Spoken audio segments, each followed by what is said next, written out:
Oi, pessoal, tudo bem com vocês? Eu tô bem.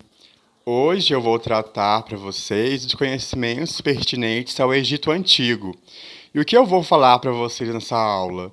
Sobre toda a sua estrutura social, sua política, religião, economia, sociedade e cultura, todos os seus ensinamentos.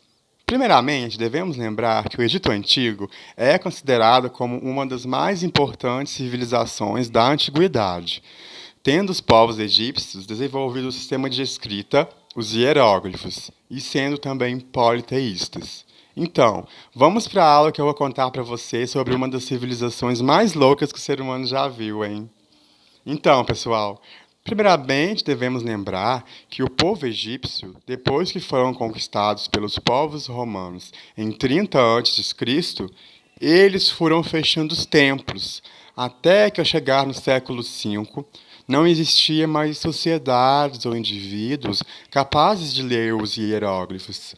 Então, assim, há 2 séculos atrás somente, muito recentemente, a Pedra de Roseta possibilitou os estudiosos a entenderem mais um pouco sobre a escrita egípcia.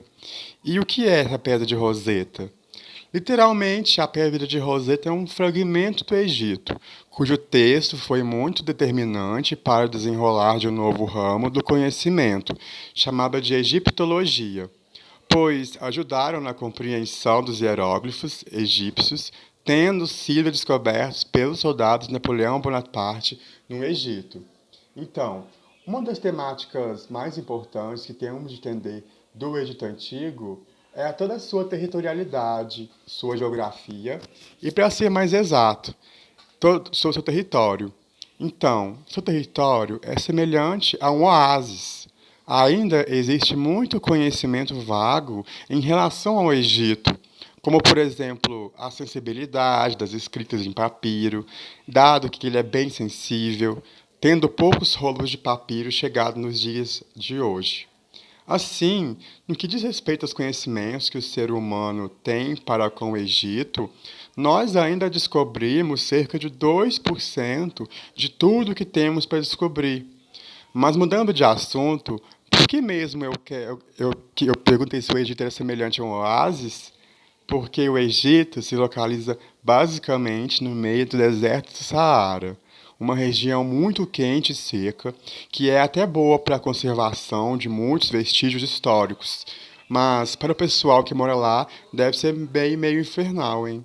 Ah, mas Jonathan, como conseguiu viver lá, já que é tão infernal assim o calor do deserto do Saara? Por causa de um rio muito pessoal. Um rio chamado de Rio Nilo. Assim, o Rio Nilo é o âmago, né, a essência, a base de tudo no Egito. Pois nós, muitos historiadores, professores, pesquisadores, até mesmo os estudantes de história, não temos como falar de Egito sem lembrar desse rio, dado que o Rio Nilo permitiu a sobrevivência dessa sociedade até mesmo nos dias atuais. E esse Rio Nilo tem um comprimento parecido com o comprimento do Rio Amazonas. O Rio Nilo deságua lá no Mediterrâneo e corre no sentido para cima. Além disso, temos as divisões do Egito. Temos o Baixo Egito e o Alto Egito, sendo o Baixo Egito a porção de cima e o Alto Egito a porção de baixo. Sobre a sociedade, podemos entender que os egípcios são uma sociedade multicultural, por serem constituídos de vários povos e etnias que se agrupavam ao redor do rio Nilo, certamente em busca de sobrevivência. Eles são contrários aos índios, que já estavam nesse território chamado Brasil antes dos colonizadores portugueses. Enfim, no que cerne as plantações egipcianas, elas eram fartas, além de mais, dado que muitas vezes esses povos não precisavam sequer cavar para semear as sementes, devido a essas cheias do Nilo, várias cheias, muitas cheias, e isso ajudava na agricultura, claro. Eles achavam que essa ajuda era algo divino. Então, as plantações do Egito Antigo era algo muito farto assim, algo que nem os próprios egípcios entendiam toda essa sua fertilidade, atrelando isso a uma coisa divina, uma bênção, sendo o rio um deus. justamente porque eles não entendiam, pedindo sempre cheias fartas mediante oferendas ao Nilo.